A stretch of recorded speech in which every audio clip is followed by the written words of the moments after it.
Good morning, good afternoon, good evening, folks. Michael Zuber, one rental at a time, back with Mr. Greg Dickerson. This is part two of a two-part series.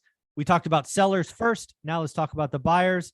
So, Greg, let me set it up. I really think, like the sellers, there's two types of buyers: the people that need to buy today or in the short term for whatever reason, and then there's people that need to, want to buy, but maybe they have some time. So, dealer's choice. You can talk about whichever one you would like to first. Who do you want to talk about? Yeah. So, I mean, if you're a buyer and you have time and you're patient, you can be patient. Obviously your best deals are going to be in resort communities, where there's a lot of second homes and, home builders specifically. So home builders first, really, that's where you're going to get the best deals right now. But you can, it's still a little early yet. Some of them are, starting to, incentivize the sales, reduce prices, things like that. But there's a lot of housing in production that needs to be finished. So I think, if you kind of watch that in your areas, and you start to wait for more of these houses to come online and get finished, there'll be some better deals to be had in the next couple of months. The risk you're taking is interest rate. We don't know where the rates are going over the next, few months, but they've seemed to level off here for a little bit. So that'd be the first place. Obviously, the next place is second homes. Those you're going to see a lot of those hitting the market, coming on the market because of interest rate risk and things like that. And people just not, that was a pandemic thing, buying those, resort vacation homes where people were taking a vacation to get away from the pandemic. They're like, I could live here. So patience is key, but you need to understand your market, understand, what's going on, what the inventory looks like, what the days on market looks like, how many properties are coming back on the market, what kind of deals are falling through, that type of thing. And then, at the end of the day, you also need to understand that resale mindset's very different than a builder or a second home market. A lot of those people are locked into low, rate mortgages, or they've been in the house for a while. They know where prices have gone. It takes a long time for a homeowner mentality to shift versus business people that are buying investment properties or builders that are building.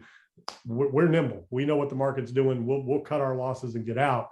Homeowners are stubborn and more sticky, and takes a while for that mentality to change. So for homeowners to really start discounting to get properties sold, I mean, we're seeing price reductions, but mostly that's because the prices were way sky high to begin with. So, it takes a lot longer for the resale market to adjust. So you're probably looking at the end of the year, beginning of Q1, if rates continue to rise, before you'll see significant changes in the resale market.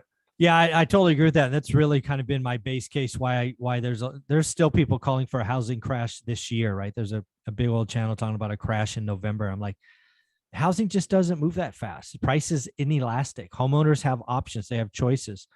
They will do lots of other things before they just give away their home, right? So I think you're absolutely right. If you're in a position where you have some time and you can do some work, I think builders, second home areas, I think there are some people that are going to get hurt by Airbnb and VRBOs. You might be even able to buy stuff furnished. I've actually never bought a furnished home, but I bet you there'll be some Airbnb folks that just want out and they'll sell their stuff furnished. So I think if you can wait, I think time is on your side. I think things get better. Your goal, if you have time, just like my goal is, I keep telling people, I'm fishing for the motivated seller. There's going to be lots of FOMO in wish prices coming on. It's going to make it mucky and hard to see, but inside that mucky water somewhere, there is a fish that needs to sell. So do the work. Like you said, look for, I'm looking at 30 days or more on market. I would look at listings that came back, right? It came off, came back. There's maybe pain there.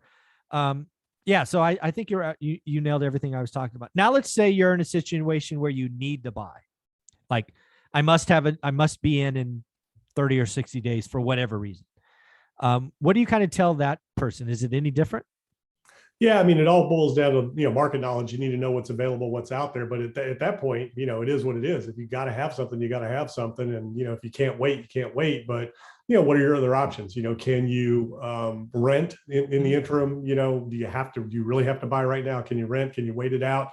But if not, then your choices are what they are, so you can take a risk and, do an interest only loan to kind of reduce the payment a little bit to help offset prices. But, you still have a limited inventory in a lot of areas. You still have limited choices. Prices are still exorbitantly high. So, if you feel like you have to have something, then, whatever, if you're going to live there long term, it doesn't really matter. But understand, if you buy now, the risk is you're going to lose about 20, 30%, maybe more, depending on the market in value and equity, moving forward. So you're going to have to be ready and willing to take that haircut.